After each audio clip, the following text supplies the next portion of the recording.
दोस्तों, स्वागत है आपका हमारे चैनल आर.के. वर्मा में। तेनालीरामा की बहुत मजेदार कहानी। दोस्तों, तेनालीराम विलक्षण बुद्धि का था।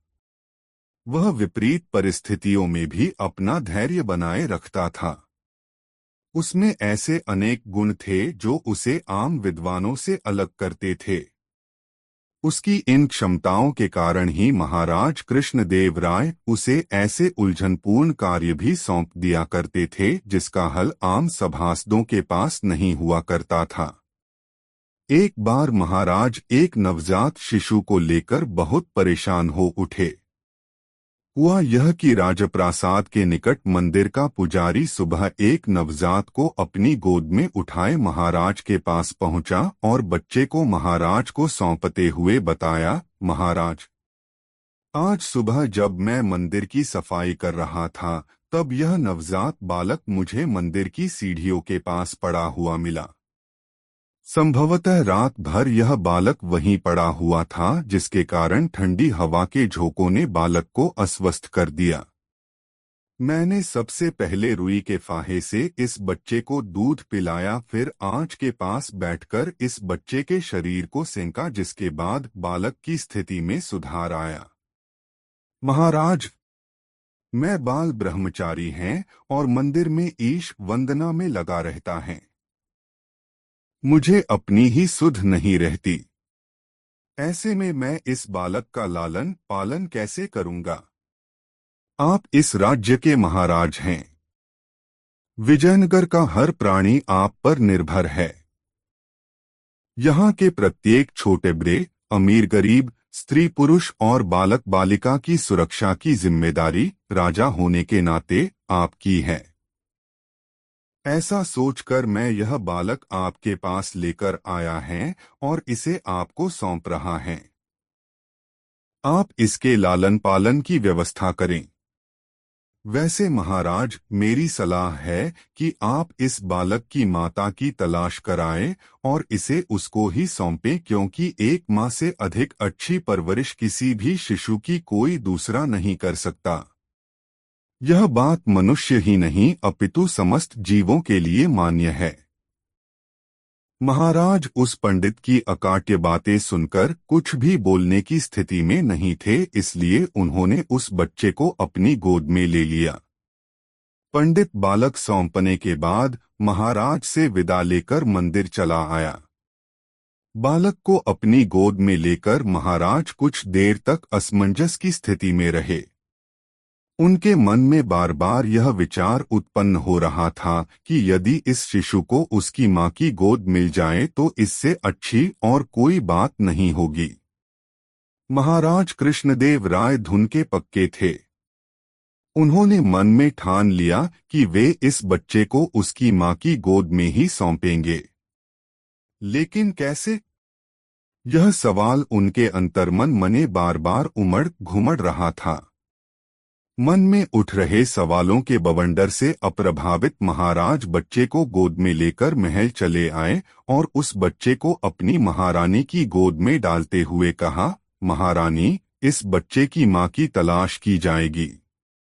जब तक इसकी माँ नहीं मिल जाती तब तक आप ही इसके लालन पालन का कर्तव्य निभाएं। इसके बाद उन्होंने महारानी को वह पूरा वृत्तांत सुना दिया जो कि बच्चा मिलने के संबंध में मंदिर का पुजारी उन्हें सुना गया था। महारानी को बालक थमाकर महाराज राजभवन पहुंचे और प्रहरी को भेजकर अविलंब तेनालीराम को बुलावा भेजा।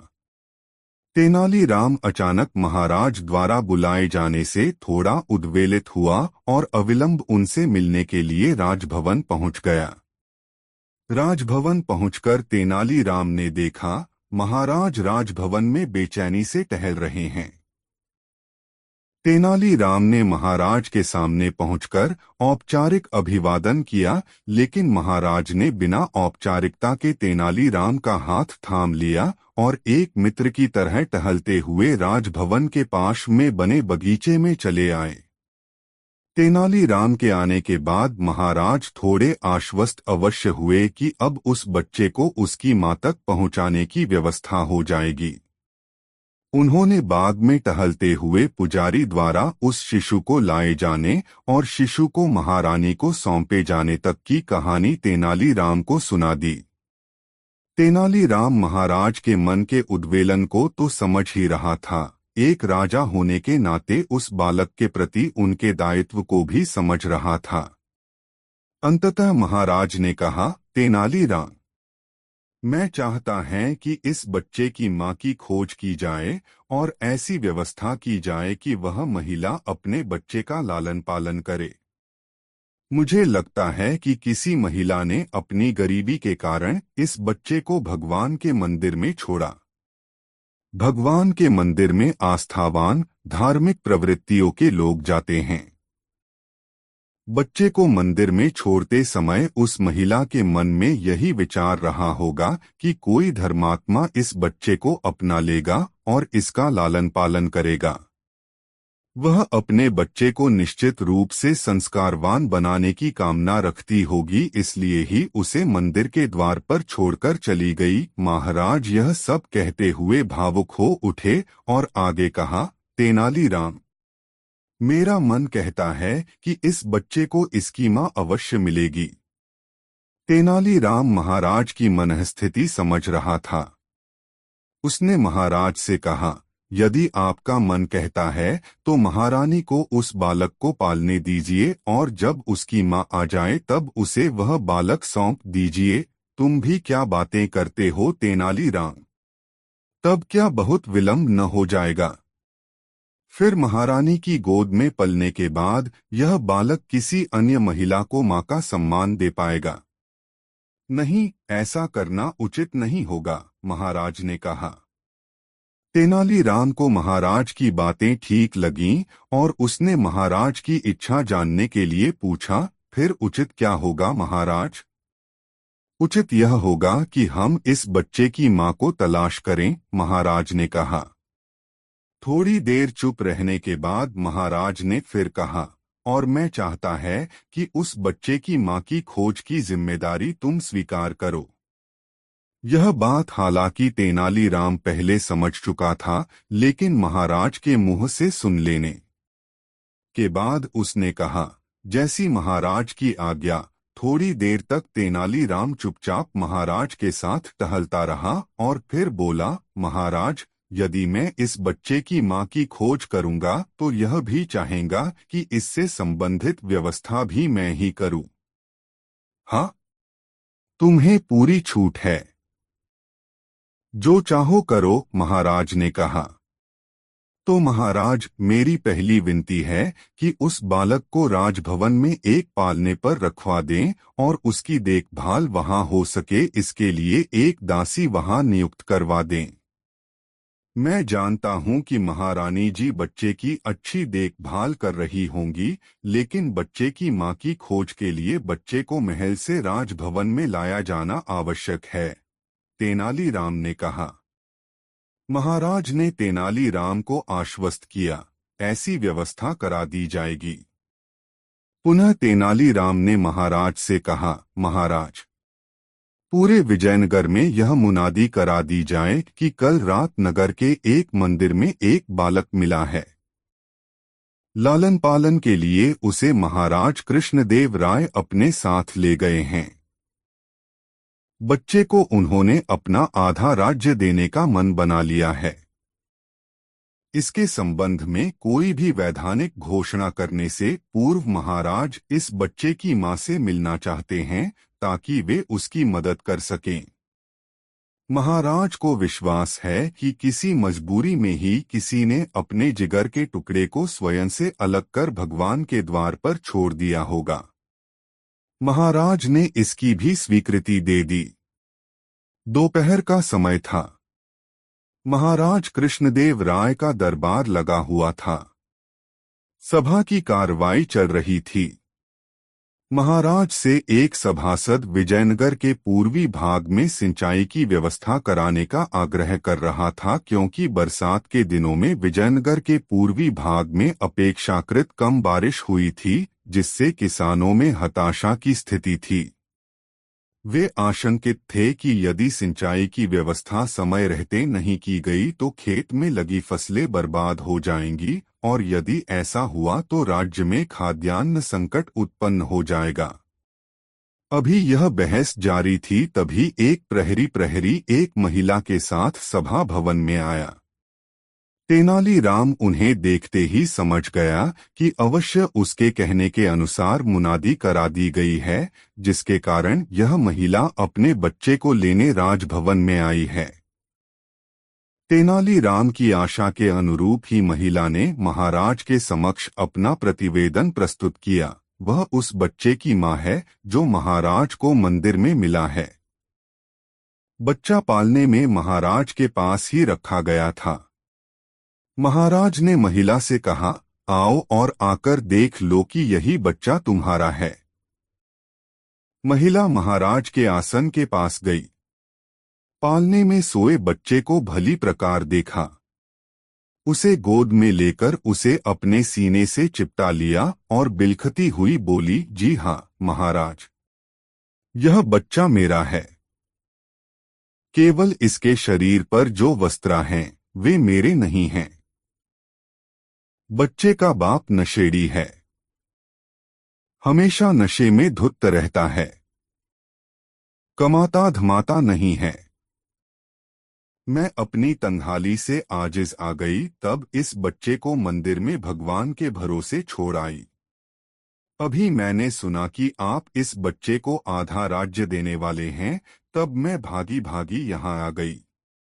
आप यह न सोचे महाराज कि मैं किसी लोभ में यहाँ आई। मुझे कुछ भी नहीं चाहिए। आप इस बच्चे की अच्छी परवरिश कराए, यही मेरे लिए बहुत है। इतना कहकर उस महिला ने बच्चे को पालने में रख दिया और वहीं सुबक सुबक कर रोने लगी। अभी उसका रुदन चल ही रहा था कि प्रहरी एक अन्य महिला को साथ लिए आया और वह महिला जो अभी अभी महाराज के सामने प्रस्तुत हुई, दूसरी बिलखती हुई महिला पर ध्यान दिए बिना ही बोली, महाराज, मुझ अबला पर दया कीजिए। मैं अपनी गरीबी से तंग आकर अपने जिगर के टुकड़े से अलग हुई। वह अचानक पालने के पास पहुंची और बच्चे को गोद में उठाकर उसे अपने सीने से लगाकर बेतहाशा चूमने लगी। उसके हाव भाव से भी यही प्रकट हो रहा था कि वही उस बच्चे की वास्तविक मां है। महाराज सहित सभी सभासद असमंजस की स्थिति में थे कि आखिर इन दोनों महिलाओं में से बच्चे की असली मां कौन है। तभी तेनालीराम ने अपने आसन से उठकर महिलाओं से पूछा, ठीक ठीक बताओ, इस बच्चे की मां कौन है। दोनों महिलाओं के मुंह से हठात निकला, मैं। तेनालीराम ने बिना उनकी ओर देखे जोर से कहा, प्रहरी, बच्चे को तलवार से 2 टुकड़े कर दो और इन दोनों महिलाओं को बच्चे का एक एक टुकड़ा दे दो। झमेला ही खत्म। सुबह से इस बच्चे के कारण राजभवन का कामकाज प्रभावित हो रहा है। तेनालीराम के स्वरों में खीज और क्रोध का मिलाजुला सम्मिश्रण था। तेनालीराम का यह आदेश सुनते ही पहली महिला के मुंह से अचानक जोरों की चीख निकली, नहीं, और वह अपने स्थान से उठकर 2-3 छलांग में ही तेनालीराम के पास पहुंचकर उसके पांवों से लिपटकर विलाप करने लगी, कृपा कीजिए, ऐसा अनर्थ मत कीजिए। आप यह बच्चा उसी महिला को दे दीजिए, वही उसकी असली मां है। मैं तो लोभी हैं। बच्चे को आधा राज्य मिलने के लालच में यहाँ चली आई। मैं उसकी मां नहीं है। मुझे जो सजा देना चाहें दे ले, मगर बच्चे को कुछ न करें। इस महिला का यह आचरण देखकर तेनालीराम अपने निष्कर्ष पर पहुंच चुका था। उसने प्रहरियों को बुलाकर दूसरी महिला को गिरफ्तार कर लेने का निर्देश दिया और अपने पैरों से लिपटी महिला को न्यायपूर्वक उठाया और कहा, चुप हो जाओ मां, तेरे लाल को कुछ नहीं होगा, उसका बाल भी बांका न होगा, चुप हो जाओ। महिला खड़ी हुई और अपने आंसू पोंछे, लेकिन उसकी हिचकियां बंधी हुई थीं और रह रहकर सुबक उठती थी। तेनालीराम ने गिरफ्तार की गई महिला से जाकर पूछताछ की। शीघ्र ही वह महिला टूट गई। उसने स्वीकार कर लिया कि वह बच्चे को आधा राज्य मिलने की घोषणा सुनकर लालच में आ गई और उसी लोभ में पड़कर उसकी मां होने का दावा कर बैठी। उस महिला की गरीबी और विवशताओं के बारे में जानकर तेनालीराम को उस पर दया आ गई और उसने उसे मुक्त करा दिया। इसके बाद तेनालीराम पहली महिला को साथ लेकर महाराज के पास गया और कहा, महाराज, यही है इस बच्चे की असली मां, जो अपने बच्चे को काटे जाने की धमकी से उद्वेलित हो गई और इस बात से भी मुकर गई कि वह उसकी मां है। इसमें इसका यही स्वार्थ था कि बच्चे को कुछ न हो, वह सुरक्षित रहे। महाराज ने महिला की वास्तविक स्थिति का अनुमान लगा लिया और बच्चे सहित उसकी परवरिश की व्यवस्था राज्य की ओर से करा दी। दोस्तों, वीडियो को एक लाइक जरूर कर दें।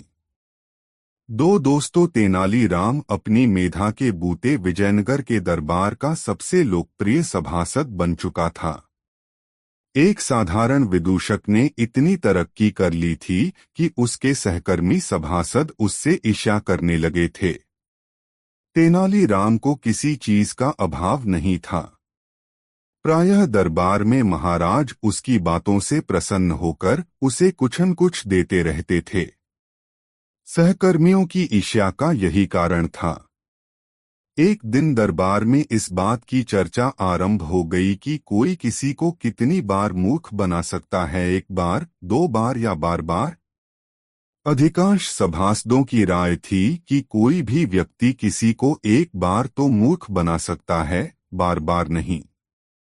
इस चर्चा में सभी सभासद बढ़ चढ़कर भाग ले रहे थे, मगर तेनालीराम इस चर्चा के प्रति उदासीन था और चुपचाप अपने आसन पर बैठा हुआ था। महाराज कृष्णदेव राय स्वयं इस चर्चा में रुचि ले रहे थे। अचानक उनका ध्यान इस बात की ओर गया कि तेनालीराम इस चर्चा में भाग नहीं ले रहा है तथा उदासीन भाव से अपने आसन पर इस तरह बैठा हुआ है मानो इस चर्चा का कोई अर्थ ही न हो। सारा दरबार एकमत हो गया कि कोई भी व्यक्ति किसी को एक बार ही मूर्ख बना सकता है। स्वयं महाराज ने यह बात निष्कर्ष के रूप में कही, मगर तेनालीराम तब भी शांत रहा। शेष सभासद महाराज की हाँ में हाँ मिलाते रहे। जब महाराज ने देखा कि इस चर्चा के निष्कर्ष तक पहुंचने के बाद भी तेनालीराम शांत है, तब उन्होंने पूछा, क्या बात है तेनालीराम, तुम चुप क्यों हो? क्या तुम नहीं मानते कि कोई भी किसी को एक बार ही मूर्ख बना सकता है? तेनालीराम कुछ बोलता, उससे पहले ही सारे सभासद हंस पड़े और उनमें से एक ने कटाक्ष किया, महाराज, तेनालीराम विद्वान हैं और वे हम सबको एक बार में मूर्ख बना सकते हैं, ऐसे में वे हमारी बात से सहमत क्यों होंगे? महाराज हंसते हुए पूछ बैठे, क्या सचमुच ऐसा है तेनालीराम? तुम एक बार में हम सबको मूर्ख बना सकते हो? तेनालीराम ने विनम्रतापूर्वक कहा, महाराज, मैं ऐसा कोई दावा कैसे कर सकता है? शून्य। आप अन्नदाता हैं, आप स्वामी हैं और मैं सेवक हैं। हाँ, इतना अवश्य है कि अभी जो कुछ कहा गया है उससे मैं सहमत नहीं है। तभी एक सभासद ने कहा, महाराज, दरबार के निष्कर्ष को नहीं मानने का अर्थ यही है कि तेनालीराम मानते हैं कि एक आदमी एक ही साथ हम सबको मूर्ख बना सकता है। तेनालीराम को अब गुस्सा आने लगा था। उसने महसूस किया कि दरबार के सभी सभासद आज उसे निशाना बनाकर घेर रहे हैं और उसने जो नहीं कहा है वही स्वीकार करवाना चाहते हैं। वह असल में इस तरह की व्यर्थ की चर्चा में पड़ना नहीं चाहता था जिसके कारण मौन था। महाराज उसकी चुप्पी तोड़ना चाहते थे, इसलिए उन्होंने तेनालीराम से सीधा सवाल किया, तो तेनालीराम, तुम यह मानते हो कि एक आदमी एक बार में पूरी सभा को मूर्ख बना सकता है। अब तक तेनालीराम मन ही मन कुछ विचार कर चुका था। उसने आसन से उठकर कहा, अपराध क्षमा हो महाराज। ऐसा हो सकता है। ठीक है, महाराज ने कहा, हमें प्रतीक्षा रहेगी। पर स्मरण रखना कि ऐसे प्रयास के समय तुम अकेले पड़ जाओगे और मेरे साथ सारे सभासद होंगे। सोचो तब भी क्या तुम हम सबको एक साथ मूर्ख बना दोगे? जी हाँ महाराज, विनम्रता से तेनालीराम ने कहा। सारे सभासद तेनालीराम के इस उत्तर से सन्न रह गए। उन्हें तेनालीराम के इस उत्तर का अनुमान ही नहीं था। उन्हें लगा कि तेनालीराम अपनी औकात भूल गया है। महाराज उसके इस उत्तर से अवश्य नाराज होंगे। तेनालीराम की अब खैर नहीं। दूसरी तरफ महाराज सोच रहे थे कि तेनालीराम में विशेष योग्यताएं हैं। वह याद कर रहा है कि महाराज सहित सारे सभासदों को एक बार में ही मूर्ख बनाया जा सकता है, तो उसके इस साहसपूर्ण उत्तर का आधार अवश्य होगा। तेनालीराम जैसा व्यक्ति कभी यूं ही अपना मान रखने के लिए कुछ नहीं बोलता। यह देखना रोचक होगा कि किस प्रकार वह एक साथ सभी सभासदों को मूर्ख बनाता है। उस दिन बात आई गई हो गई।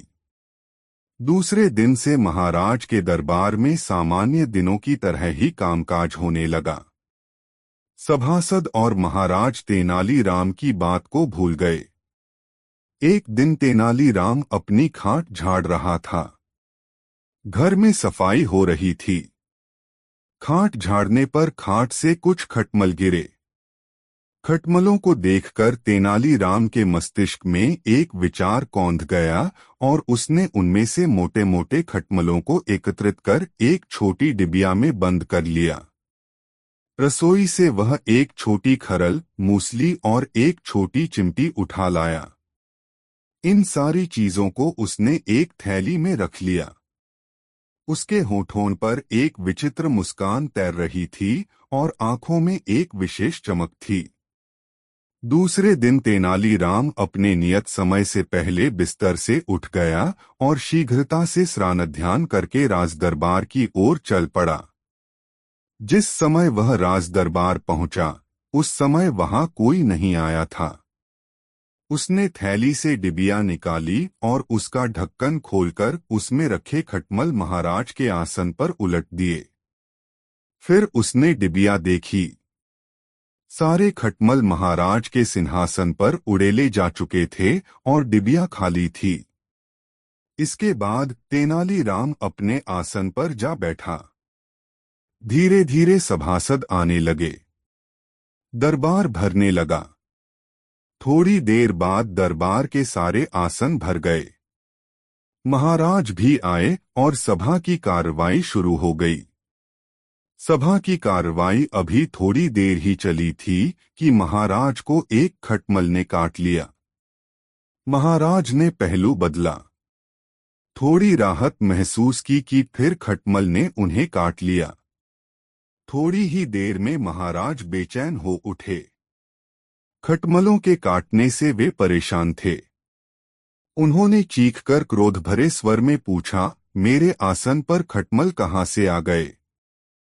एक सभासद ने कहा, महाराज, खटमल तो कहीं से भी आ जाते हैं और आ गए तो जिस खाट खटिया में पनाह लेते हैं उसे छोड़ते भी नहीं।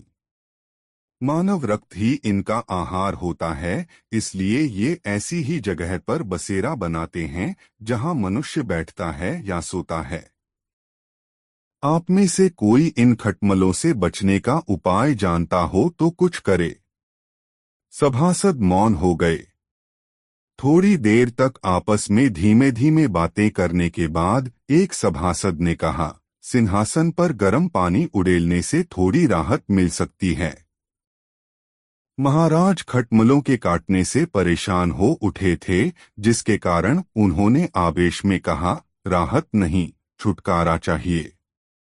स्थायी निदान बताएं। सभासदों को मानो सांप संघ गया। अब कहीं से फुसफुसाहट भी नहीं उभर रही थी। सबको मौन देखकर तेनालीराम अपने आसन से उठा। महाराज, मेरे पास इस समस्या से मुक्ति का एक रामबाण निदान है, जिसे आजमाया जाए तो खटमलों से मुक्ति मिल जाएगी। एक लग्नशील व्यक्ति मेरे इस रामबाण निदान से करोड़ों खटमलों को मार सकता है। सभासद तेनालीराम की बात सुनकर चौंक पड़े। महाराज ने तेनालीराम की ओर अविश्वास से देखा और पूछा, क्या ऐसा हो सकता है? तेनालीराम: जी हाँ महाराज, मेरे इस रामबाण तरकीब को आजमाकर देखें। मेरी बात गलत साबित हो जाए तो मैं एक भी स्वर्ण मुद्राएं दंड के रूप में राजकोष में जमा कराने का वचन देता है। महाराज ने कहा, ठीक है तेनालीराम, तुम अपनी तरकीब आजमाकर दिखा दो। लेकिन महाराज, यदि मेरी तरकीब ठीक निकली तब मुझे क्या मिलेगा? तेनालीराम ने पूछा। महाराज ने तेनालीराम की ओर देखते हुए कहा, मैं और इस दरबार के सारे सभासद मिलकर तुम्हें एक भी स्वर्ण मुद्राएं देंगे। अब तेनालीराम महाराज के आसन के पास गया और आसन को थोड़ा उठाकर झटके से छोड़ा। एक दो खटमल झटके के कारण आसन से गिरे। तेनालीराम ने अपनी थैली से चिमटी निकाली और एक खटमल को पकड़कर खरल में डाला और मूसली से उसे कुचल दिया। फिर कहा, महाराज, यही है वह रामबाण तरकीब। आप चाहें तो इस तरह पकड़कर करोड़ों खटमलों को मारकर उनसे छुटकारा पा सकते हैं। अरे, यह तो ठगी है, महाराज ने चकित होकर कहा। तेनालीराम ने विनम्रतापूर्वक कहा, महाराज, मैंने इस भरी सभा में जो बात कही उसका अक्षरशः प्रयोग किया और जिस रामबाण विधि का प्रदर्शन किया उसे कोई गलत साबित नहीं कर सकता। इसलिए मैं शर्त जीत चुका है। आगे आपकी इच्छा।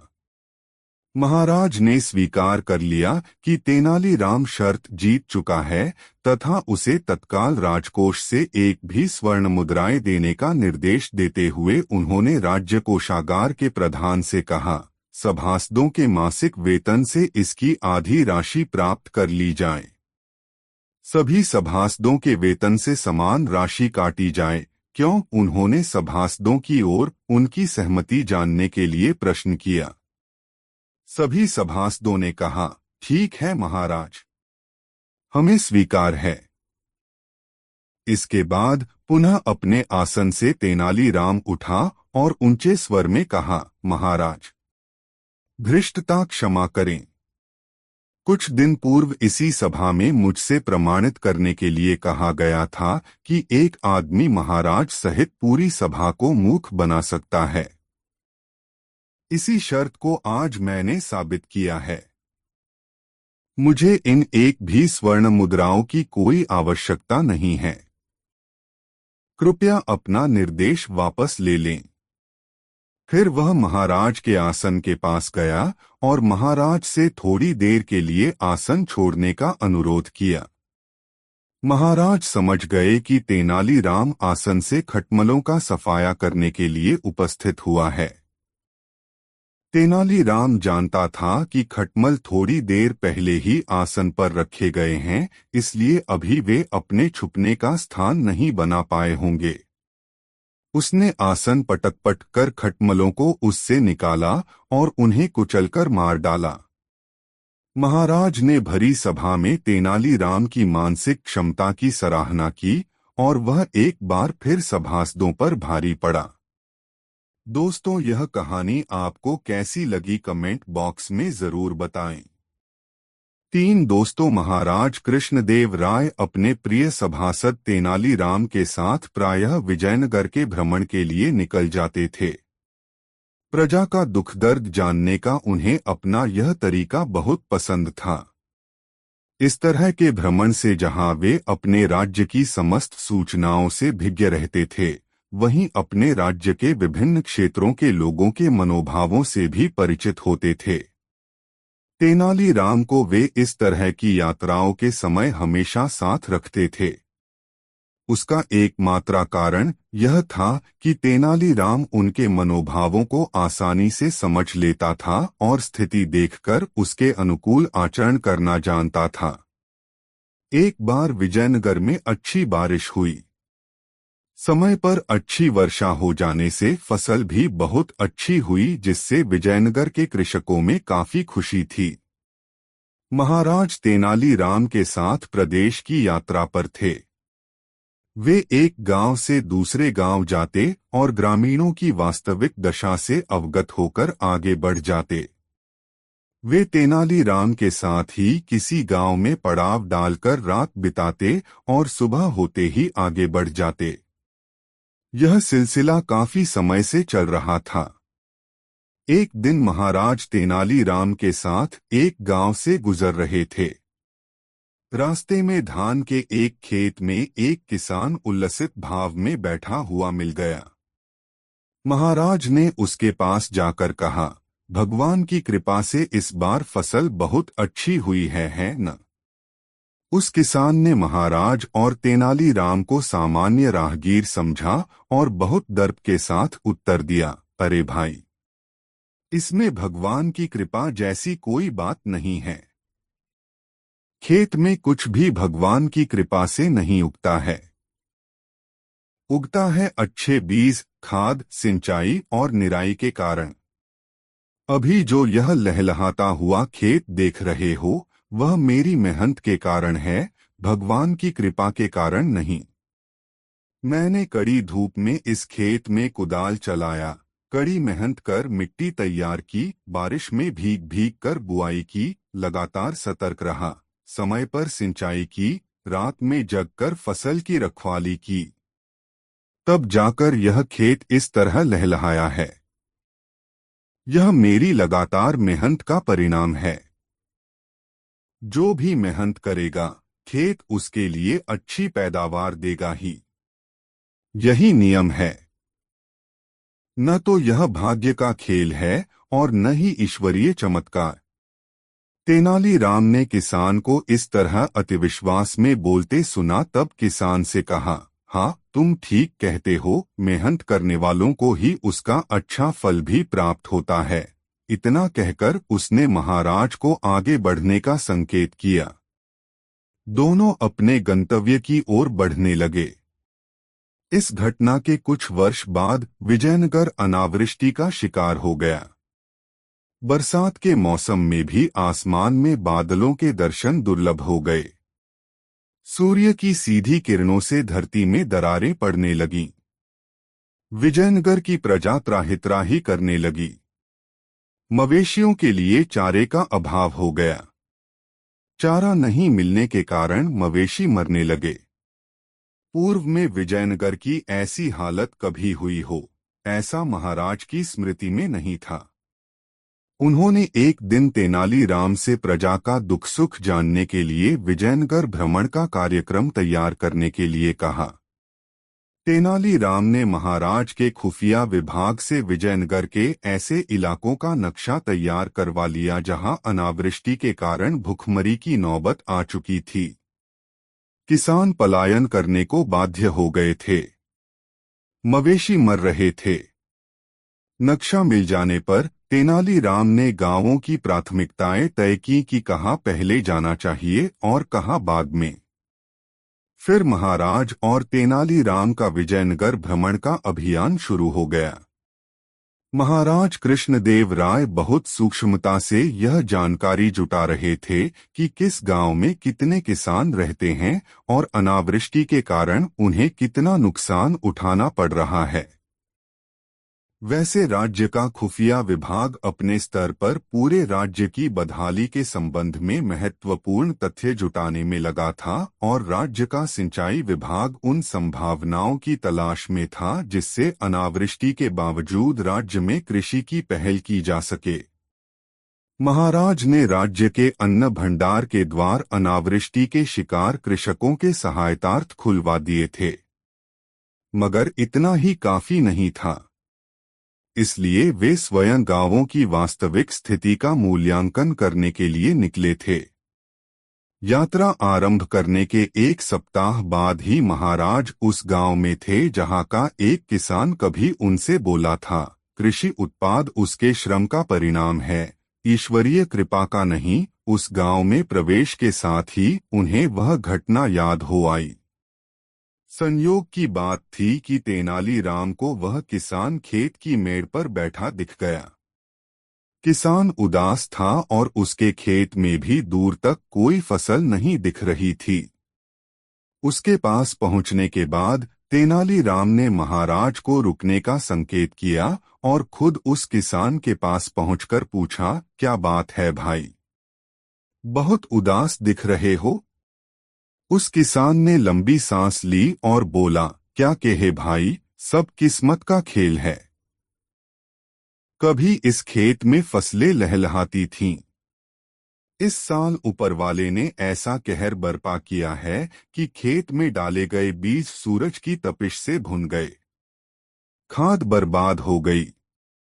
इस बार यदि बारिश नहीं हुई तब बीज खाद की कीमत भी जेब से भरनी होगी। तेनालीराम ने उसे दिलासा देते हुए कहा, अजीब बाजीगर है यह ऊपर वाला भी, कभी देता है तो कभी ले भी लेता है।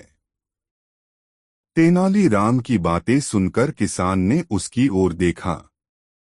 उसे तेनालीराम का चेहरा पहचाना सा लगा। फिर उसे तेनालीराम से इसी मौसम में कुछ वर्ष पहले हुई मुलाकात की याद हो आई। उसने तेनालीराम से पूछा, आप मेरा दुख जानना चाहते हैं तो कटाक्ष क्यों कर रहे हैं? आपकी बातों से ऐसा लग रहा है मानो आप जले पर नमक छिड़कने आए हैं। आपकी बातें मुझे सांत्वना नहीं दे रही हैं और न ही ढाढ़स बंधा रही हैं। तेनालीराम ने उचित अवसर देखते हुए कहा, बंधु, तुम्हें स्मरण होगा जब हम लोग पिछली बार तुमसे यहीं पर मिले थे तब तुमने यह मानने से इनकार कर दिया था कि अच्छी फसल होना भगवान की कृपा है, बल्कि अतिविश्वास से कहा था कि अच्छी फसल मेरी मेहनत का परिणाम है। अब जब फसल बर्बाद हो गई है तब इसके लिए तुम भगवान पर दोष मढ़ रहे हो। यह उचित नहीं है। अच्छे परिणाम का श्रेय खुद को देना और बुरे परिणाम के लिए भगवान को दोषी बताना उचित नहीं है। इसी खेत की फसलों से मुझे तो यही शिक्षा मिली है कि अच्छे परिणाम के लिए भगवान की कृपा और परिश्रम दोनों की आवश्यकता होती है। किसान अवाक होकर तेनालीराम का मुंह देखता रह गया। महाराज ने तेनालीराम की पीठ थपथपाई और दोनों आगे बढ़ गए। दोस्तों, वीडियो को एक लाइक जरूर कर दे। 399 का चक्कर बहुत मजेदार कहानी। एक दिन महाराज कृष्णदेव राय अपने दरबार में बैठे लोगों की फरियाद सुन रहे थे। उनके पास उस दिन एक विचित्र समस्या लेकर एक फरियादी आया। फरियादी ने अपनी समस्या महाराज के सामने इस प्रकार रखी, महाराज, मैं एक गरीब आदमी हैं। मेरे पास एक मकान है जिसमें 2 कमरे हैं। एक कमरे में मैं रहता हूं तथा दूसरे कमरे में एक किराएदार। मेरा किराएदार एक मोची है जो दिन भर बाजार में लोगों के जूतों की मरम्मत करता है और रात को घर आकर घंटों पूजा करता है। महाराज चकराए, अरे यह तो अच्छी बात है। तब तो मोची भला आदमी है। ऐसे आदमी से तुम्हें क्या परेशानी है? हाँ महाराज, वह भला आदमी है। मुझे समय पर किराया अदा करता है। किसी बात की कभी झिकझिक खिचखिच उसने मेरे साथ नहीं की है। रोज सुबह जगकर स्नान ध्यान करने के बाद ही वह अपने काम के लिए निकलता है। फरियादी ने कहा, तो फिर परेशानी क्या है? महाराज ने पूछा। महाराज, शाम को जब मोची पूजा करता है तब वह हाथ में ढोलक लेकर उसे पीटते हुए जोर जोर से भजन गाता है। उसके भजन गाने से भी मुझे कोई शिकायत नहीं है। शिकायत है उसकी ढोल से, जिसकी धमक से मैं घंटों परेशान रहता है और सो नहीं पाता, फरियादी ने कहा। महाराज को फरियादी की वास्तविक परेशानी का अनुमान लग गया। थोड़ी देर मौन रहने के बाद उन्होंने तेनालीराम से पूछा, क्यों तेनालीराम? इस फरियादी का दुख दर्द दूर करने का तो एकमात्र उपाय यही है कि इसका कमरा खाली करा दिया जाए। नहीं महाराज, तेनालीराम ने कहा, इस तरह के समाधान से तो मोची ही नहीं, फरियादी भी परेशान हो उठेगा। वह कैसे? महाराज ने पूछा। महाराज, फरियादी ने साफ साफ कहा है कि वह गरीब आदमी है। 2 कमरों के मकान का एक कमरा किराए पर देने से यह बात साफ हो जाती है कि उसे पैसों की जरूरत है, तभी वह एक कमरा मरा किराए पर देने के लिए विवश हुआ है। हाँ, तुम ठीक कह रहे हो। फिर क्या समाधान है? महाराज ने पूछा। महाराज, यदि यह फरियादी 99 रुपए खर्च करने के लिए तैयार हो जाए तो मैं उसे समस्या से मुक्त करा दूंगा, तेनालीराम ने कहा। महाराज ने पूछा, फरियादी, क्या तुम 99 रुपए खर्च करने की स्थिति में हो? यदि समस्या से मुक्ति मिल जाए तो मैं 99 क्या 100 रुपए भी खर्च कर सकता है, फरियादी ने कहा। नहीं, केवल 99 रुपए। इस बार यह बात तेनालीराम ने कही। जी हाँ श्रीमान, मैं 99 रुपए खर्च कर सकता हूँ, फरियादी ने कहा। तो ठीक है, जाओ और 99 रुपए गिनकर एक मखमल की थैली में डाल दो। और जिस समय मोची कमरे में नहीं हो, उस समय उसके कमरे में वह थैली डाल दो। ऐसा करने के 1 सप्ताह बाद आकर महाराज को उसके भजन का हाल बताना। अब जाओ और जाकर वही करो जो मैंने तुम्हें बताया है, तेनालीराम ने कहा। फरियादी महाराज के दरबार से बहुत आशंकित मन से लौटा। उसे विश्वास नहीं हो रहा था कि यह उसकी समस्या का कोई समाधान है। वह मन ही मन सोचता जा रहा था, आज के जमाने में गरीबों की कौन सुनता है कि राजा महाराजा सुनेंगे। खैर चलो, यहाँ आए तो 99 के चक्कर में पड़े। न आते तो अच्छा था। अपने घर पहुंचकर फरियादी ने मखमल की थैली में 99 रुपए गिनकर डाले और मोची के कमरे में फेंक आया। उसे इसका कोई परिणाम मिलने की आशा नहीं थी। दूसरी तरफ महाराज भी तेनालीराम की सलाह से सहमत नहीं थे। उन्होंने तेनालीराम से पूछा, तेनालीराम, तुमने उस फरियादी को 99 रुपए की थैली मोची के कमरे में फेंकने की सलाह तो दे दी, लेकिन इससे क्या होगा, मुझे बताओ। महाराज, इससे मोची 99 के चक्कर में पड़ जाएगा, तेनालीराम ने हंसते हुए कहा। 99 के चक्कर में? महाराज ने चौंक कर फिर पूछा। यह 99 का चक्कर क्या है? मुझे खुलकर बताओ, साफ साफ। महाराज, यह मोची किसी के पास काम नहीं करता। यह अपनी दुकान लगाता है। मतलब यह हुआ कि इस मोची में भी पैसे वाला बनने की लालसा है। अब जब उसे मखमल की थैली में 99 रुपए मिलेंगे तब वह उन्हें खर्च करने की कतई नहीं सोचेगा। वह सबसे पहले उस थैली में अपने 1 रुपए मिलाकर उन्हें 100 रुपए में बदलेगा। इसके बाद वह इन 100 रुपयों को 200 रुपयों में, 200 रुपयों को 500 रुपयों में, 500 रुपयों को 1000 रुपयों में बदलने के लिए लालायत हो उठेगा। महाराज, अब मोची को 99 के चक्कर से मुक्ति नहीं मिलने वाली, तेनालीराम ने विश्वासपूर्वक कहा। मगर तुम्हारी बात मान भी ले तो फरियादी की समस्या का हल कहाँ हुआ? तुमने तो मोची को 99 के चक्कर में डालने का इंतजाम भर किया है। महाराज की संशयुक्त वाणी फूटी। बस 7 दिन तक धैर्य रखें महाराज, तेनालीराम ने महाराज से अनुनयपूर्वक कहा। महाराज मौन हो गए, लेकिन उनके मन में तेनालीराम की इस विचित्र सलाह का परिणाम जानने की उत्सुकता बनी रही। ठीक 7वें दिन वह फरियादी दरबार में उपस्थित हुआ। उसके चेहरे पर प्रसन्नता के भाव थे। जैसे ही उसे अवसर मिला, वह महाराज के सामने आया और मुस्कुराते हुए अपने दोनों हाथ जोड़ लिए। महाराज ने फरियादी से पूछा, क्या हाल है फरियादी? तुम्हारी समस्या बनी हुई है या?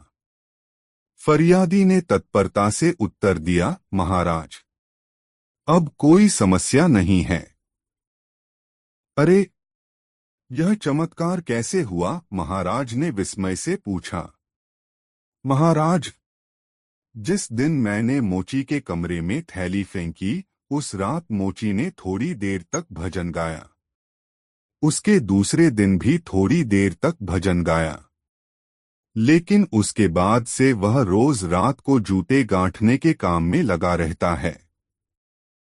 बाजार से लौटने के बाद भगवान के सामने दीप जलाकर प्रणाम करता है और अपने काम में लग जाता है।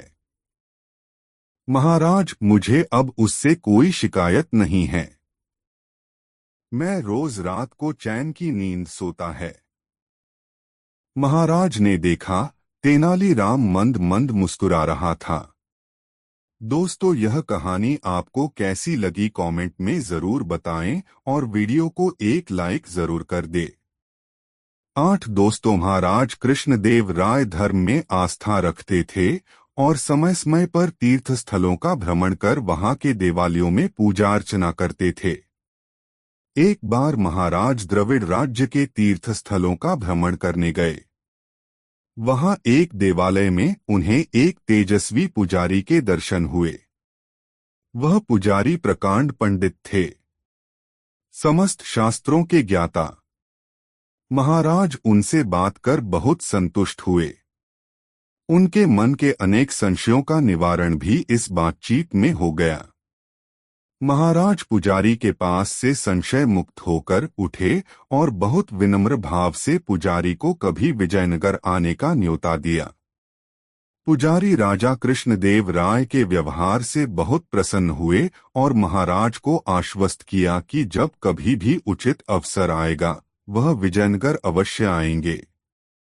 इस घटना के कुछ वर्ष बाद एक दिन महाराज अपने दरबार में बैठे थे। सभा की कार्रवाई चल रही थी। तभी महाराज के सामने द्वारपाल उपस्थित हुआ और बोला, महाराज, द्रविड़ राज्य से एक त्रिपुंड्रधारी ब्राह्मण आया हुआ है और आपसे मिलने की अनुमति चाहता है। महाराज को अपनी द्रविड़ यात्रा का स्मरण हो आया। उन्हें स्मरण हो गया कि वहां एक पुजारी से उन्होंने विजयनगर आने का आग्रह किया था। स्मृति में यह बात कौंधते ही महाराज अपने सिंहासन से उठ खड़े हुए और अपने आसन के पास एक और आसन लगाए जाने का निर्देश देते हुए तत्पर हो गए। उन्होंने द्वारपाल को उस ब्राह्मण को आदर सहित राजदरबार में लाने का निर्देश दिया। पुजारी जब राजसभा में आए तब सभी सभासदों ने अपने आसन से उठकर उनका स्वागत किया। महाराज ने पुजारी के चरण हुए और उन्हें अपने आसन के समीप रखे गए आसन पर बैठाया। महाराज के आग्रह पर पुजारी ने सभासदों को सफलता के सूत्र बताए। पुजारी की बातें सुनकर सभासद भी आह्लादित हुए। अपना उपदेश समाप्त कर पुजारी ने महाराज से कहा, राजन, अब मुझे चलना चाहिए। मैं देवालयों में देव दर्शन के लिए निकला है। मुझे स्मरण था कि मैंने आपको आश्वासन दिया था कि उचित अवसर पर मैं विजयनगर आऊंगा, इसलिए आपके पास आया और अपना वचन पूरा किया। महाराज कृष्णदेव राय ने विनयपूर्वक त्रिपुंड्रधारी पुजारी को रोक लिया। महाराज ने पुजारी से कहा कि विजयनगर में भी अनेक प्रसिद्ध मंदिर हैं, वहां भी पुजारी चाहें तो देव दर्शन कर सकते हैं। महाराज के अनुरोध पर पुजारी 1 सप्ताह तक विजयनगर में अतिथि के रूप में रहे। महाराज ने उनकी सेवा में अपना 2 घोड़ों वाला रथ और सारथी प्रस्तुत कर दिया था, जिसके कारण पुजारी ने महाराज कृष्णदेव राय के राज्य के सभी मंदिरों का दर्शन किया और अंत में राजमहल के परिसर में बने मंदिर में देव दर्शन के लिए पधारे। मंदिर का निर्माण बहुमूल्य श्वेत प्रस्तरों से कराया गया था, किंतु पुजारी ने उसमें वास्तुदोष देखा तथा अपने निर्देशन में उस वास्तुदोष को यथाशीघ्र दूर कराने का प्रस्ताव दिया। महाराज पहले से ही पुजारी से प्रभावित थे, इसलिए जब मंदिर का वास्तुदोष दूर कराने की बात उठी तब उन्होंने सहजता से उसे स्वीकार कर लिया। अंततः वह दिन भी आ गया जब पुजारी जी को विदा होना था। विदाई से पूर्व महाराज ने राजभवन में त्रिपुंद्रधारी पुजारी के अभिनंदन का कार्यक्रम आयोजित किया, जिसमें तेनालीराम सहित सभी सभासदों को उपस्थित रहने का विशेष निर्देश महाराज ने दिया था। त्रिपुंद्रधारी पुजारी के प्रति उपकृत भाव में महाराज ने सभासदों को संबोधित किया और अपने अभिनंदन के बाद त्रिपुंद्रधारी पुजारी ने भी सभासदों को अपना कार्य एकाग्रचित्त और समर्पित भाव से करने का उपदेश दिया। महाराज ने राजकोष से त्रिपुंद्रधारी पुजारी को 500 स्वर्ण मुद्राएं दक्षिणा के रूप में अर्पित की। इस आदनुष्ठान के बाद विदा होते समय पुजारी ने बहुत प्रसन्न होकर महाराज को आशीष दिया। महाराज, आपके पाँव में खुजली होती रहे और आपके सभासद लगातार चिंतातुर रहें। पुजारी का यह आशीर्वाद सुनकर महाराज कृष्णदेव राय मानो आसमान से गिरे। सभी सभासद भौचक्के के रह गए। पुजारी मंद मंद मुस्कुराते हुए राजभवन से बाहर जाने लगे। उन्हें स्वर्ण मुद्राओं के साथ इस तरह बाहर जाता देखकर एक सभासद उग्र हो उठा और राजभवन की मर्यादाओं का उल्लंघन करते हुए चीख उठा, अबे उठूंगी, तू हमें और हमारे महाराज को अभिशप्त कर इस तरह नहीं जा सकता। ठहर। उसकी कर्कश चीख से महाराज की तंद्रा भंग हुई। वे यह नहीं समझ पाए थे कि इतनी आवभगत और भरपूर दक्षिणा के बाद भी त्रिपुंद्रधारी पुजारी ने उन्हें शाप क्यों दिया। वे चूंकि उन पुजारी में आस्था रखते थे इसलिए उग्र नहीं हुए, किंतु वे उनके साथ अपने व्यवहार की मनहीमन मीमांसा करते रहे कि त्रिपुंद्रधारी ने उन्हें क्या कहा और क्यों कहा। तभी त्रिपुंद्रधारी पुजारी ने मुस्कुराते हुए कोमल स्वरों में कहा, महाराज, आपने पहली भेंट में बताया था कि आपके दरबार में ज्ञानी और विभिन्न विधाओं में पारंगत सभासद हैं, इसलिए मैंने यह आशीर्वाद दिया है। संशय में न रहो और मुझे जाने दो। त्रिपुंडुधारी पुजारी की राह रोकने के लिए उद्यत सभासद को तभी तेनालीराम ने कहा, पुजारी जी के मार्ग में कोई अवरोध उत्पन्न न करो, उनके आशीष को समझो और उन्हें जाने दो। तेनालीराम के ऐसा कहने पर सभासद पुजारी की राह से हट गया और पुजारी राजभवन से विदा हो गए। पुजारी जी की बात सुनकर महाराज खिन्न हो चुके थे, इसलिए वे भी बिना कोई औपचारिकता निभाए राजभवन से बाहर चले गए। सभा विसर्जित हो गई। राजभवन से सबके चले जाने के बाद तेनालीराम भी भारी कदमों से अपने घर की ओर चल पड़ा। आज त्रिपुंद्रधारी पुजारी के बचाव के लिए आगे आने के कारण सभी सभासदों की दृष्टि में उसने अपने लिए आक्रोश देखा था। महाराज ने भी राजभवन से जाते समय उसे उपेक्षाभरी आंखों से देखा था। तेनालीराम समझ चुका था कि पुजारी जी का बचाव करने के कारण सभी उस पर कुपित हैं। मन ही मन पूरे घटनाक्रम पर विचार करता हुआ तेनालीराम अपने घर पहुंचा और अनमने ढंग से हाथ पांव धोकर अपनी घरेलू दिनचर्या में लग गया। सुबह तक वह मानसिक रूप से राजभवन में अपने ऊपर सभासदों के संभावित प्रहारों और महाराज के कोप निवारण के लिए तैयार हो चुका था। आम दिनों की तरह ही तेनालीराम प्रफुल्लित भाव से अपने आसन पर बैठा। महाराज के आने पर सभा की कार्रवाई शुरू हुई।